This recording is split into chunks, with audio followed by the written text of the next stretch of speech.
Bonjour, bienvenue sur l'Argus.fr. On découvre aujourd'hui le nouveau DS7 Crossback, le grand SUV de luxe de la marque DS, avec des couleurs et des matières spécifiques. On va détailler l'intérieur. C'est à toi Thierry. Alors Didier, la manière dont on a fait la transition en fait entre ce concept car DS Intense et DS7 Crossback, c'est plusieurs points. C'est d'abord une philosophie qu'on a dans nos intérieurs, c'est d'avoir en fait des connexions entre la planche de bord, les panneaux de porte, la console extrêmement fluide. Donc c'est des grandes nappes de belle matière, un effet drapé, donc aucune rupture entre tous ces composants. Un deuxième point très important, c'est la noblesse des matériaux qu'on va utiliser. On le voit dans cette voiture, par exemple, on a des cuirs patinés qu'on retrouve sur les panneaux de porte, qu'on retrouve sur la console. Là aussi, on va retrouver dans les différentes inspirations de DS7 Crossback ce traitement de cuir absolument fabuleux et propre à DS, donc cet aspect patiné. Et puis l'attention au détail, puisque sur chacune de nos DS, on pousse le sens du détail à l'extrême. On va retrouver par exemple un élément emblématique qui est en fait un guillochage en forme de clou de Paris.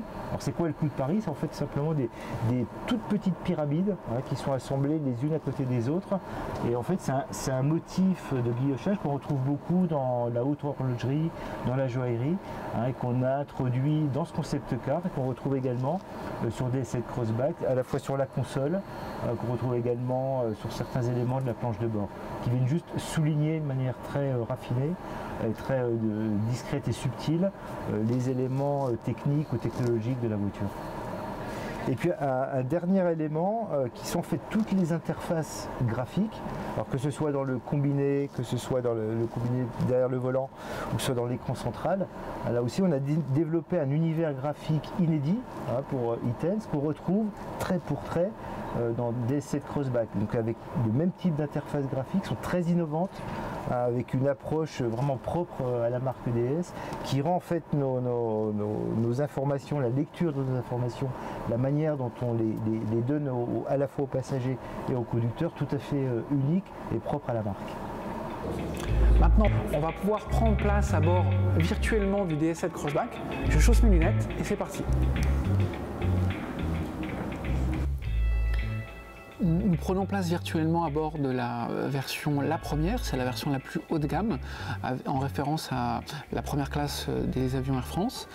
Thierry effectivement ne nous a pas menti, parce que pour ce qui est de l'interface, c'est exactement la même chose que dans le concept car Intense, avec une forme de diamant et de pyramide au niveau de la dalle devant le conducteur et puis sur la console centrale. Et puis après, les formes fluides du mobilier sont là encore une continuité parfaite avec le concept car.